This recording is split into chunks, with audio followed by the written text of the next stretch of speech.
네, 이번에는 4대강 보호 처리 문제 앞으로 어떻게 진행되는지 취재 기자와 함께 알아보겠습니다. 황선욱 기자 나와 있습니다. 안녕하세요. 네, 해체가 돼야 한다, 아니다 논란이 많았는데 결국 이렇게 결정이 됐군요. 그렇습니다. 영산강, 금강은 보가 5개인데 3개는 해체, 네. 2개는 상시 개방 이렇게 나왔죠. 어느 정도 예견이 됐던 거라고 할 수가 있습니다. 예. 그 농업 용수에 대한 농민들의 걱정, 반발은 있었습니다만은 기본적으로 충청 지역은 대청댐에 대한 식수 의존도가 좀 큰 편이고요. 금강과 영산강은 식수나 공업 용수 의존도가 낮은 편입니다. 그런 점을 하나 들 수가 있고, 또 하나는 그 환경부가 최근 모니터링 결과를 발표했는데 자정계수라는 게 있습니다. 이 자정계수는 사람이 조치를 취하지 않더라도 스스로 물이나 공기를 그 오염원을 제거할 수 있는 능력을 말하는데 네.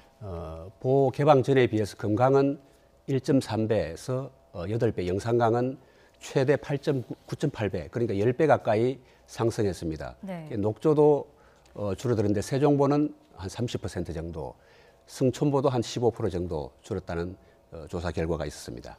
생태계 복원에서 오는 경제적 이득이 더 크다 이런 판단이군요. 그렇습니다. 보해체가 3곳이고 상시 개방이 2개인데 이게 어떤 차이가 있는 겁니까? 해체는 완전히 콘크리트까지 다 해체를 한다고 한다면 상시 개방은 어떤 의미입니까? 그 상시 개방이 백제보하고 승천보 2곳인데요. 조금은 그 차이가 있습니다. 예. 경제성을 갖고 판단을 했는데 승천보의 경우에는 경제성이 낮다 해서 이제 상시 개방으로 간 거고, 백제보의 경우에는 모니터링 기간이 좀 짧았습니다. 짧았기 때문에 실측 자료가 부족했고, 그래서 경제성이 낮다는 게 아니고 경제성을 확인할 수 없었다 하는 그런 점에서 조금 차이가 있는 겁니다. 네. 그 상시 개방은 이렇습니다. 수위가 있는데 최저 수위까지 내려서 물을 흘려보내고 예. 말 그대로 늘 개방을 하는 겁니다. 그런데 반대 의견도 만만치가 않습니다. 천문학적인 비용을 들여서 이렇게 지었는데 또다시 많은 비용을 들여서 이걸 굳이 해체하느냐 이런 의견도 만만치가 않거든요. 그렇습니다. 이게 보호 해체 비용을 이제 어떻게 보느냐 하는 게 다를 수가 있는데, 예. 보를 직접적으로 해체하는 비용, 그다음에 보호 해체 이후에 물 이용을 하기 위한 비용, 그다음에 보를 해체할 경우에 소수력 발전을 하고 있는 데가 있습니다. 네. 수력 발전을 못 하게 되고, 또 공주보 같은 경우에는 아까 부분 개방이라고 그랬지 않습니까? 네. 그 부분 개방이라는 의미는 위에 공도교, 다리 교통량이 많기 때문에 교통을 이제 할 수 있게끔 유지하는 거죠. 예. 그런 게 없어지는 비용, 또 물 이용을 못하는 비용, 이런 것들을 포함해서 이제 비용을 또 넓게 볼 수가 있는 거죠. 네. 보호 직접 해체 비용만 보면은 897억 원이고 물 이용 비용은 474억 원. 그다음에 이제 이 마이너스 편익, 불편익이라고 그러는데 이건 740억 정도 됩니다. 네. 그렇게 해서 비용이 2,095억 원으로 나와 있습니다. 그렇게 볼 수가 있고, 반면에 이제 해체했을 때 얻는 편익이 3,780억 원. 그러니까 예. 편익이 훨씬 큰 거죠.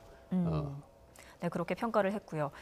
낙동강과 한강은 이번에 포함되지 않았습니다. 언제 결정됩니까? 낙동강과 한강은 금강하고 영산강하고는 조금 사정이 다릅니다. 예. 여기는 보가 전체 4대강 보가 16개인데 낙동강에 8개, 한강에 3개가 있습니다. 낙동강은 1,300만 명이 취수원으로, 식수원으로 삼고 있는 곳이죠. 그리고 구미공단이라든지 공업용수도 이용이 많고 해서 사정이 다른데 그 취수원이 140개나 되고요. 네. 그런데 아직 오늘 아침에 마침 그 상주보하고 낙담보가 수문을 열어서 모니터링을 위해서 열었습니다.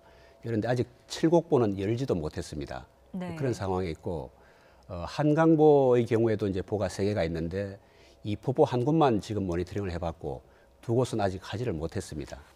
낙동강과 한강은 사정이 뭔가 훨씬 복잡한 것 같습니다. 그렇습니다. 그런데 이번 결정을 두고 이런 표현을 쓰더라고요. 방안을 제시했다. 그러면 이게 완전히 결정이 난 게 아닙니까? 이후에 바뀔 수도 있는 건가요? 방안을 제시했다라고 표현을 쓴 건 이렇습니다. 그 6월달 이후에 총리를 위원장으로 하는 국가물관리위원회가 구성이 됩니다. 거기서 결정을 하게 되는데 네. 이번 그 기획위원회는 환경부와 민간 전문가들로 구성된 기구입니다. 그런데 이 4대 강이나 해체나 이런 일들은 국토부, 농림부, 또 지자체, 환경부 여러 부처, 여러 기관들이 관여되는 일이기 때문에 그런 절차가 남아 있는 거죠. 그게 올려서 상정을 해서 결정을 하게 되는데 해체 또는 상시 개방 이런 네. 큰 방향은 바뀌지 않는다 이렇게 보면 될 것 같습니다. 네, 지자체와 농민의 반발이 컸던 만큼 앞으로 의견 수렴 과정에서 이들의 의견을 어떻게 좀 설득을 하는지가 관건인 것 같습니다. 황선욱 기자였습니다. 고맙습니다.